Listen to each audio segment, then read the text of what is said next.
So I've had some idiotic fool's logic in my lifetime. Like, one of them was, because was clean cut, I must have nothing wrong with me. I must not be disabled, the doctors and the nurses said. Because I have a clean shave, and because my hair is cut, buzz cut, I must be real good at using and keeping still, and I'm broke, so I can't be going out paying for it, so I must be lying, and I must, and I must, and I must. One of the worst phrases that's good, that gets people killed and hurt all the time, is they must be. But here is my secret with shaving. You see this thing? It will cut hair, and all I have to do is this, and it won't cut me. I can go side to side, up and down, and it's not a blade. There's no blade on there. There's no blade. The blade is inside and goes back and forth on the inside. It gives you a clean shave. It's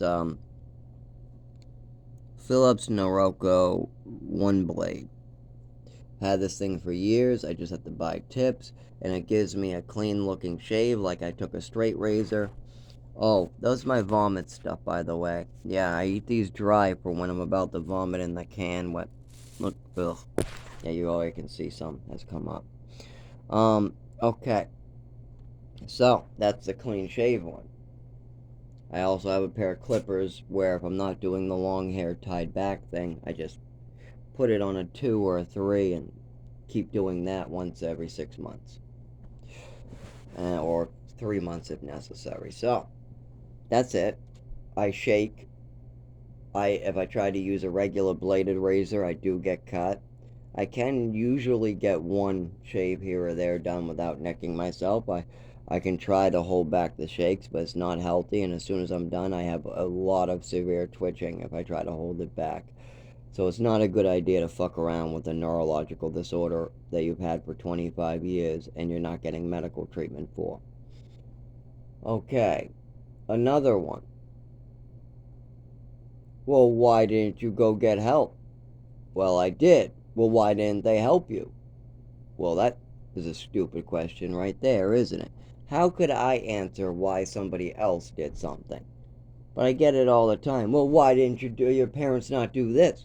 Well, why in the last 25 years didn't they bring you to a doctor? Well, why were you in New Mexico?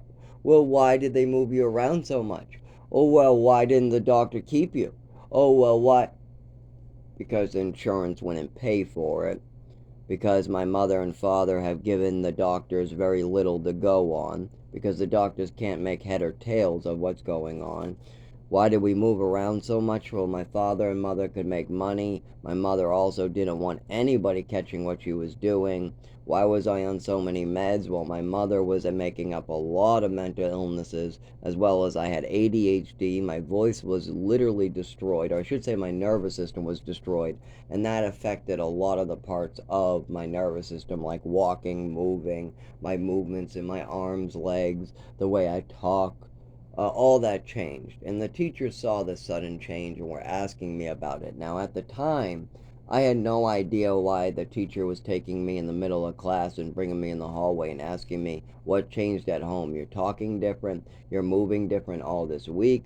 This seems to be a permanent change in your body. We want to put you in physical therapy, speech therapy. Something has changed in you. As a child at the age of 7 who believes in Santa Claus, you don't know what the fuck's going on. Plus, when you go to your physical doctor and you mention an overdose when all this started, when you started feeling this neurological disorder, your mother just says it's a one-time allergy attack. She doesn't remember the meds. Don't pay any attention. It's not important. And then you're moved to a whole nother state and a whole bunch of new challenges. And don't forget, a 7-year-old who's going from an orphanage to foster care to an adoption to getting an overdose to a full bottle of Epicac, a full bottle of Epicac to ballet to Texas. No doctors, no teachers, no further treatment. Texas, new stuff, new school, new lessons, new established level. The teachers don't know me either. My mother and father think the whole world revolves around them. That if they take their kid to Texas, then the teachers all need to know right away what level I'm at, what care I need. None of this falls on the parents. And when they move me to New Mexico and there's no education up there, they want to blame me, the child, or them and say, well, there is education. Well, we were lied to. Well, no, it was very obvious. You don't just drop a kid on a mountain and then blame whoever's on the mountain. It's not like you drop a kid down a cliff and then go, well, the rocks are too sharp. That is bullshit. You don't throw somebody down a flight of stairs and then say, well, they should have caught themselves. You don't take somebody and hose them off in the middle of winter with a hose and then say, well, they should have been indoors next to a heater. You don't take a person in a car, hit them with your car, and then say, well, they shouldn't have been on the road. You shouldn't be drinking and driving, kill two people because you're drunk behind the wheel of the car, and then say, well, the road was all mine, they shouldn't be out so late. That's what they call fool's logic, and I get it all the time. I see this shit all the time, from doctors especially, what I think is the worst. So I am probably going to die from systematic failures and my father's and mother's choices.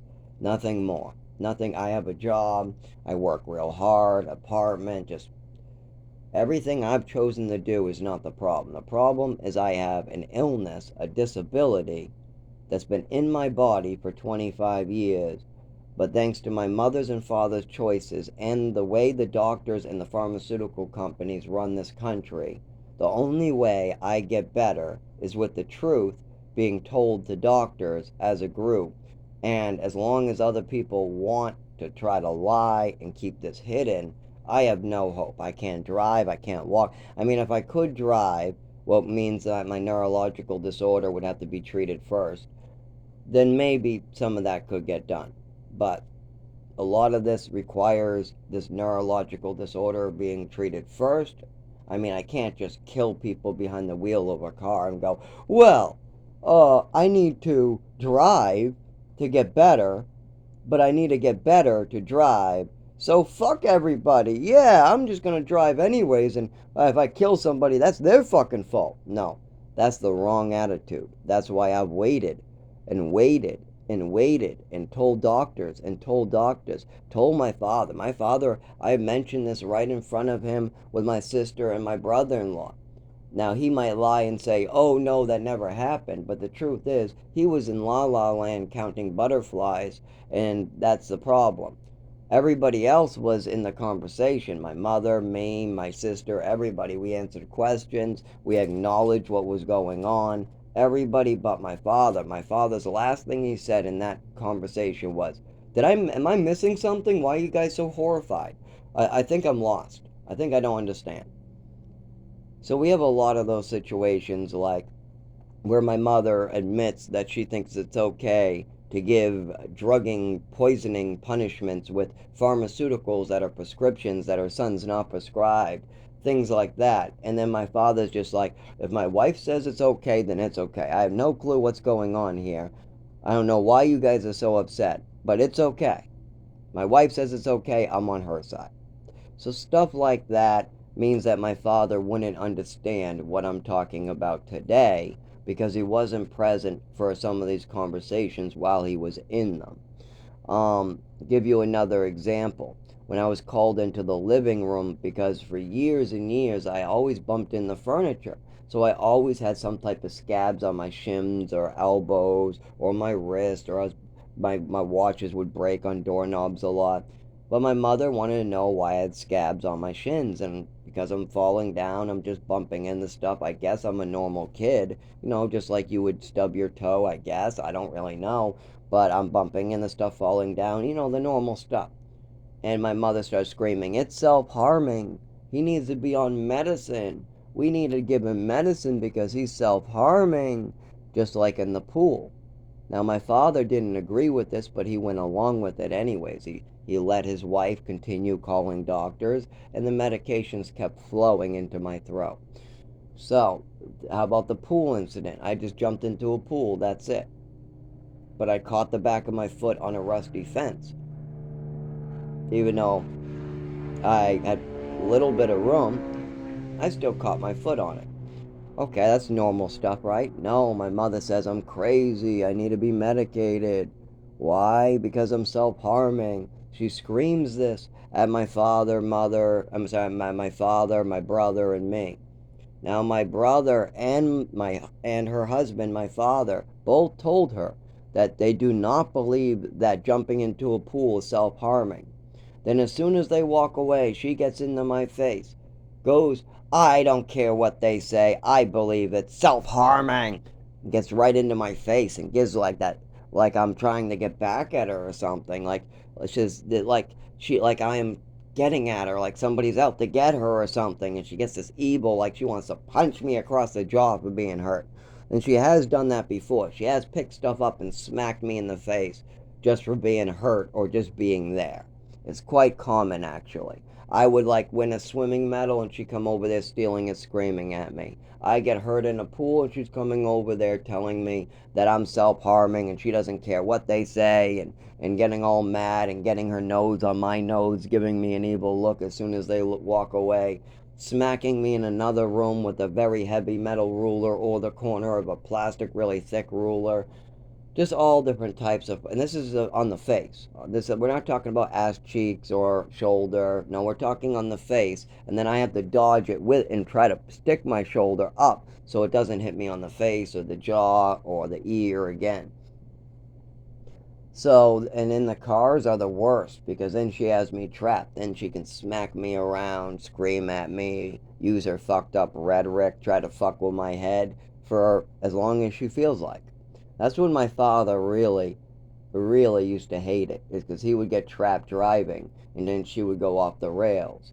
And normally he would ignore it, but I remember there was one time that she was drunk as a skunk, pilled up all the works.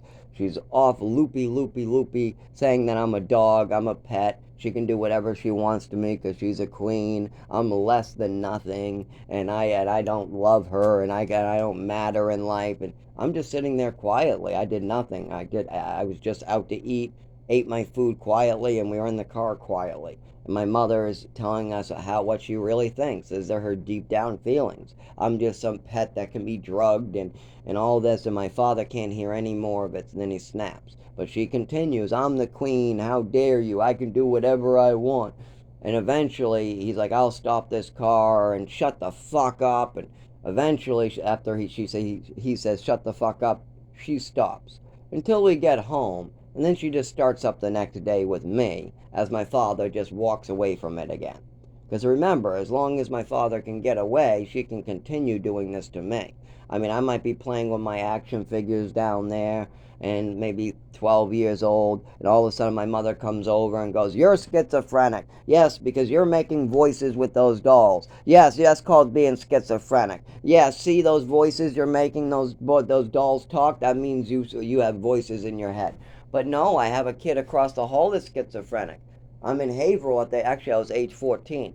And I'm like, I know you're just trying to trick me, Mom, I'm thinking in my head. But instead I just tell her, no, I'm not going to make up a story, Mom. I'm just playing with action figures like any other kid. And I knew this too, because I've seen plenty of kids in my life play with action figures all the way back in the orphanage. Boom, boom, boom. Ah, I got you. Do, do, do, do, do. Oh, we're going to have to get to the plane. Get to the plane. Ba, ba, ba, ba, ba, ba, ba. You know, stuff like that. Just making noises, playing with your action figures, normal kid time play. That's all that is. I've seen it hundreds of times.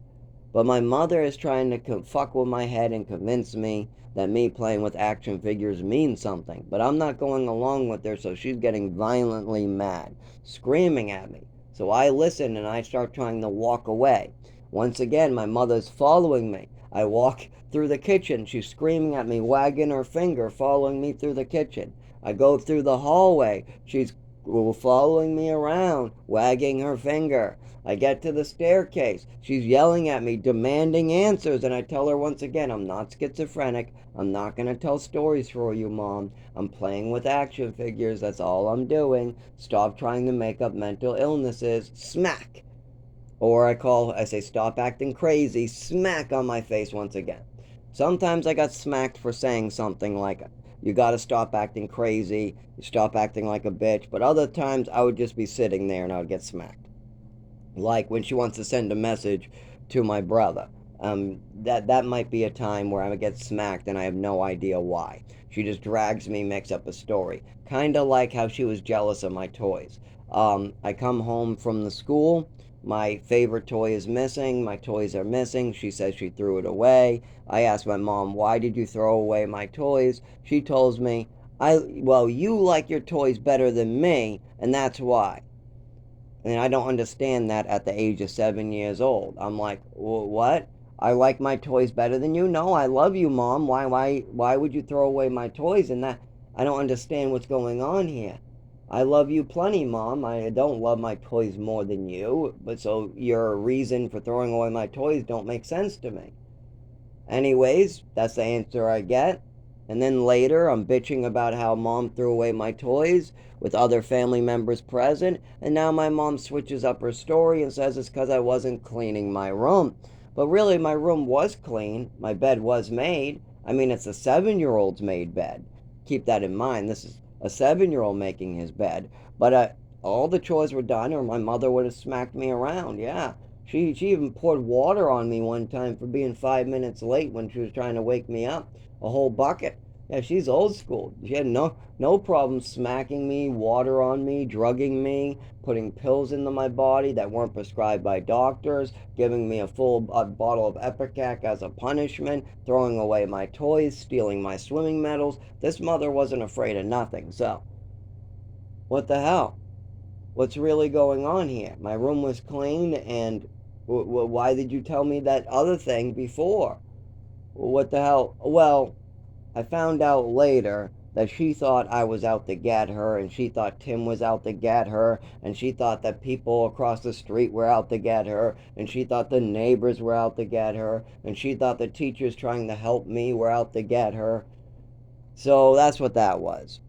It was mental illness once again that my mother had, and she didn't want, nobody wanted to help her or help her handle it in Westford. So instead, I had to handle it and get abused. Okay, I think we're going to stop right there.